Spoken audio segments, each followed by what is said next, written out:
It's a big week for Victoria 3, not just because it sold 500,000 copies, and the devs released some other interesting statistics alongside to celebrate.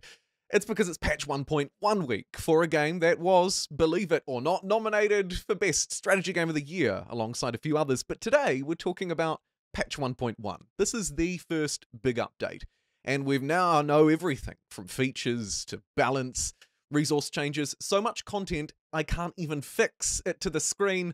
Loads of fixes as well. If you enjoy this kind of content, please consider liking it, subscribe for more, and let's jump straight in with time cards below for all of the different sections. Now, there was a lot of information revealed today because this is everything that's coming in patch 1.1, the first big major update, the major game update to Victoria 3, and it will be active as of December 5th at 10 Central European Time. That is when it goes live. This is pretty exciting, and we should probably start by looking at the things that they call features. But I would argue there's juicier detail hidden within some other sections. Either way, these are the headline features, and the first one, you might remember if you saw my video last week. This is about reworked morale, where basically from here on in, the morale calculations for your troops after fight will be modified by the difference in casualties inflicted between the sides, as well as all of the other modifiers. Here's an example on screen, and I'll throw up examples on screen throughout the video, by the way, where they've already showed them in previous dev diaries or that kind of thing, so that there are things for you to look at. I'll of course also keep the text on screen as much as possible. The background gameplay, though, is fairly spicy. It's just a Spain game that I jumped into and thought I'd try something a little bit different. Moving on with the features, though, the next three, and arguably the real core here, is about legitimacy and reworks to how that functions within government. Again, something we've seen a little bit on in previous dev diaries. We know that the changes coming will be around reworking the bonuses and penalties at different legitimacy levels, so you actually can't pass laws at the very bottom, for example. We also know they'll be adding a new modifier based on votes in government and replacing the legitimacy penalty from government size with a different one that actually looks at ideological incoherence. So if you're throwing in parties that just don't make sense because they completely disagree on fundamental issues, ideologies, and politics, it just won't work as well. Basically, and I would argue that this is actually a really good overhaul and will make the legitimacy system much more legit. The final thing here, and this is an interesting one, I'd love your feedback on it. The final feature is that treaty ports will no longer function if the owner's power rank isn't greater than the market owners. Basically, this stops great powers from getting access to markets of other great powers. Is this a feature? I'm not sure if it is. Either way, that concludes the features section. Actually, one of the smallest ones on the dev diary today. The next most juicy one probably comes in the form of balance. However, we also have big changes coming to AI and the interface, and then some content ones to go through. So I won't mention every single thing, but let's now move through and talk about balance changes. And as you can see, it's quite the list, but I think we can sort of understand this in three different parts. So let me tell you a story about the balance changes coming here. In the first section, we have changes to wages. There's going to be an authority bonus to high and very high government wages, for example. Morale recovery and power projection bonuses to the military wages at the same level, as you can see on screen. And also penalties to power projection and training rate in those military wages. And they've lowered the positive and negative approval from government and military wages. So overall, military wages will have more of an impact at the high and low levels on morale and power projection and all sorts of things. We'll also stand to get a little bit more authority out of having very high and high government wages now. Even more reason, by the way, to push that through. That is probably much better. Moving along to the second section of things that they've shifted and twisted. Here it's about buildings or laws and states. So buildings won't raise wages if they are competing for wages or below their minimum wage target now, which is a good thing. Building wage targets have been lowered in unincorporated states as well. And these unincorporated states, maybe you've taken them over but haven't quite pulled them in because they're not really all that similar to you. Well, those states will now have their voting power reduced according to their level of incorporation. A few other changes that I'll let you read yourself on screen there, But finally, the last section is about the rebalancing of strategic resources. And I covered this extensively in my update video last week on the Dev Diary. But here we're looking at oil and rubber, and basically there's going to be more of it. Or more accurately, at least in terms of oil, it's going to be in more places. Rubber won't change its quantity, but again will be available in more places. Oil increases its quantities too. Finally, there's rebalancing and reduction of artillery commander traits, rebalancing of port production methods, technology unlocks for port levies as well. And finally, USA will no longer immediately start by losing its interest in the Great Plains. So there you go. Those are the changes listed as balance changes. But of course, there are loads of other ways that the balance of the game and how the game plays will be affected by this update. And in the next section, we're going to take a look at how the AI will change. And again, I know what you're thinking. Geez, Jumbo, that's a big list. But don't worry. I've got your hand. I'm holding it. I'll take you through this. Seriously, though, I think we can break this down into a few sections and understand it fairly easily. The first one is a bit of loving for the Canadians and Australians. They shouldn't form under the AI so quickly. They'll need to unlock pan-nationalism. What I call the core changes, though, to the AI's behavior overall focus around its dealings with finances and peace deals, annexation, that kind of thing. The AI's acceptance for white peace now increases over time the longer a war goes on. Kind of a please make it stop mentality. They'll also take bankruptcy into account when they're considering their desire for peace or jumping into another fight, neutrality, that kind of thing. And they're also more willing to settle wars that are going nowhere. Overall, you can see how those ones relate together. The AI is now less likely to pursue annexation of subjects with whom they have good relationship with as well. So if you're a good little subject, the AI should treat you better. It'll also probably stop enacting a law to avoid revolution if it calculates it to be in its best interest, and use its investment pool when it can cover the entire construction cost, despite being in deficit, should work properly now as well. And in the final sort of random bag of changes to the AI, I'll let you read through them all yourself. There are perhaps a few highlights here to note, depending on who you are. They've fixed native uprisings not mobilizing due to not being able to properly calculate conscripts. They've improved the AI's ability to understand when it should produce more military goods and when it should switch its production methods. Those ones, quite fundamental, granted.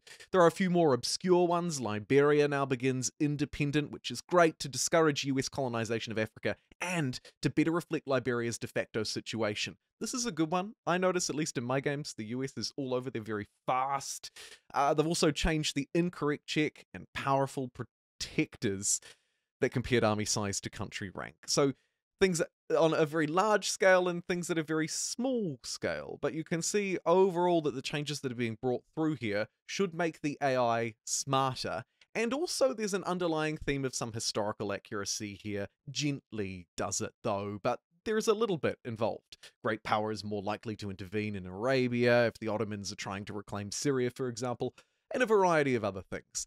These changes look good. Speaking of looking good, let's move through and talk about changes to the interface, that thing that we stare at so often.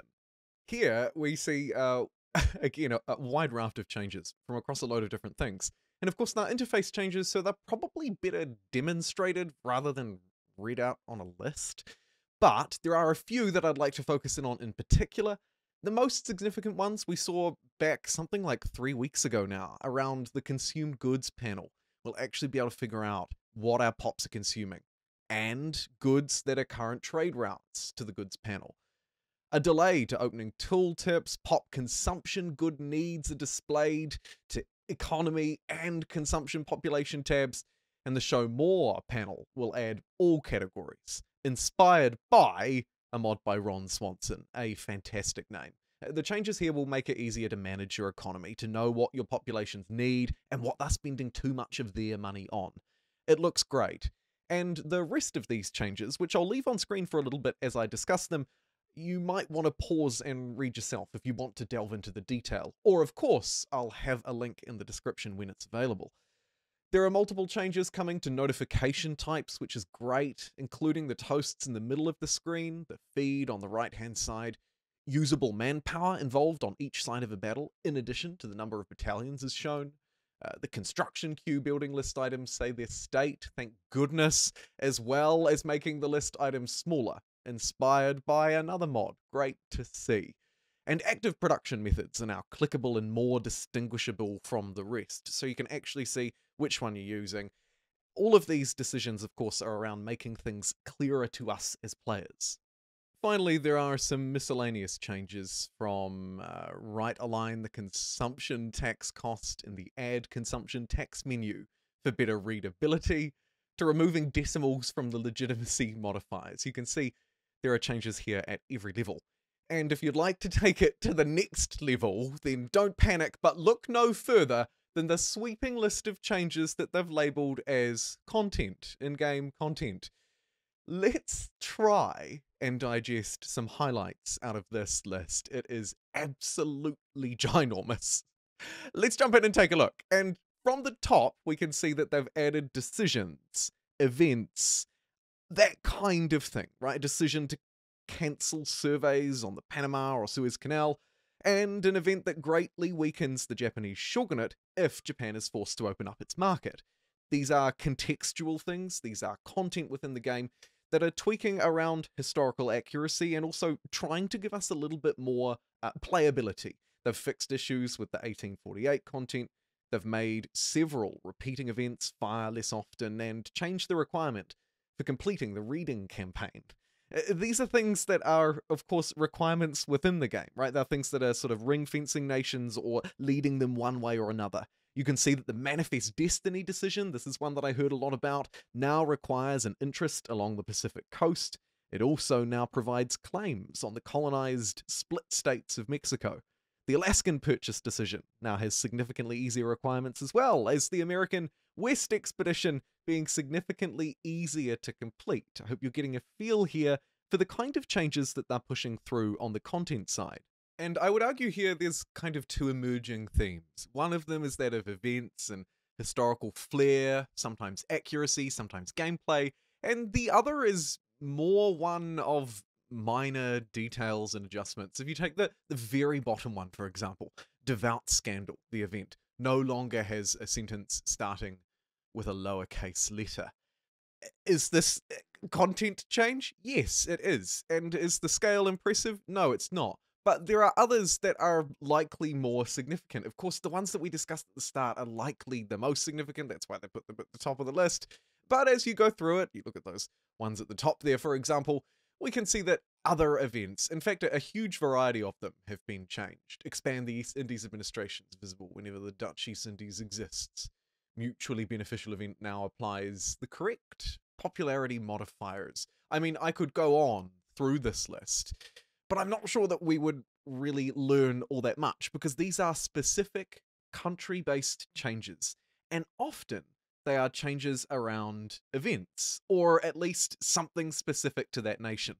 If we draw on just a few more, you'll see it's very much the same thing, but with a load of different ones.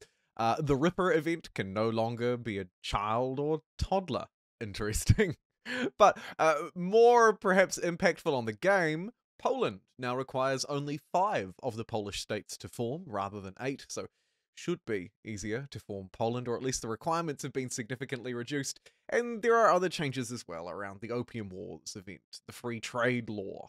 The elitist ideology has a stance on another. Ethiopia, by the way, now requires at least 2 fully controlled states to form.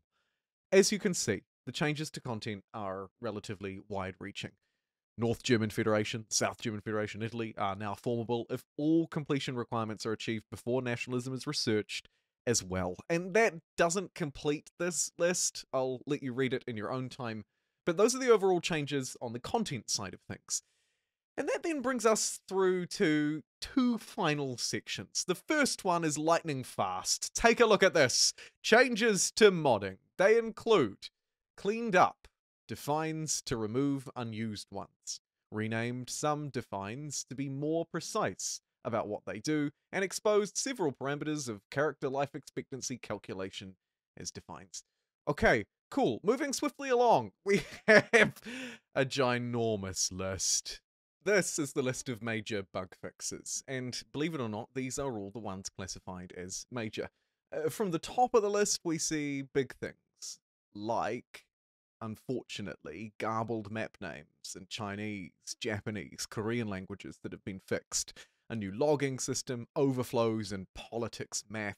Look, a lot of this is more technical, and you're welcome to pause it and read through it yourself, but a few ones to note at the end here are fixes around crashes. If you've suffered from any of these crashes related to saves, cultural homeland events, commander generation, elections when hot joining, or running out of cloud storage, or the commonly occurring crash caused by off-screen GUI VFX not being cleaned up properly. All of these have been fixed in this update, and those are likely to be the most major bugs fixed here out of all of them. Although there are others, like Treaty Port bug, where you could get access into markets and states outside of the same state region, that one we talked a little bit about at the start. They fixed the bug where the cut down to size war goal would liberate conquered states, regardless of when they were acquired, so on and so forth. And then finally, we have a host of minor bug fixes. These are the minor bug fixes coming in this update, and I didn't dwell too long on the major ones. You can bet your backside I'm not going to sit here too long and look at the minor ones. The headline was that they fixed an issue with displaying country names for civil war countries. And then we lean our way all the way down through to things like fixing typos and pop properties and spelling and various things. And so, in their spirit of trying to keep it brief, or at least keep it, maybe more accurately, high level in detail while we cover a lot of things, I'm going to end the sort of new information there. What we talked about in this video was therefore everything that's coming in Victoria's sort of fix-it patch, the patch that was not just aiming to fix bugs, that kind of thing, but also provide better transparency to the player, right? An improved user interface where we know what our populations need and how to deliver it. Where there are interesting changes to resources, distribution around the map, production methods to them as well, in the case of rubber. Or we look to managing our state, things like wages, now even more important than they were before, when they were tweaked in the 1.0.6 sort of smaller patch update that released a couple of years ago. Overall, this update, as a reminder, is the first major patch for Victoria 3. This is the first big one, right? It's the only one that Victoria 3 will receive in its release year. Of course, it only released in October 2022, this patch being pushed out the door. So then, what comes next? When can we expect it, and what can we expect after the fact?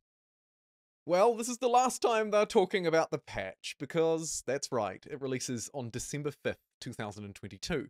So if you're watching this video after the 5th of December, all of these changes are already live. And if you're not, it's only a few days away. Existing save files should be compatible, asterisks, with 1.1, but as usual, they recommend that you back up the old 1.06 version. In fact, they'll do it for you as a Steam beta branch, and we can roll back to it at any time if we need to, for example, for mod compatibility, or if you want to go back and play on an old save file, because there are often other challenges, interruptions, bugs that can come about.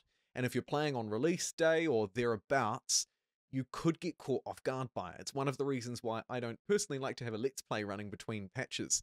I don't want to play on the old patch for too long because it's updated and people will expect the new changes, but I also don't necessarily want to risk an entire series on a patch update. It's important to play around these fixes. One has been on screen just now, by the way. The bureaucracy text is a known issue that will be broken at release. Moving forward, then, it is finally time to consider what are the next steps. And here we know that there won't be another developer diary on this patch because, hey presto, Merry Christmas, it's arriving some 20 days early. But they would like, they say, feedback and to make sure to let us know if we run into any bugs. I wonder.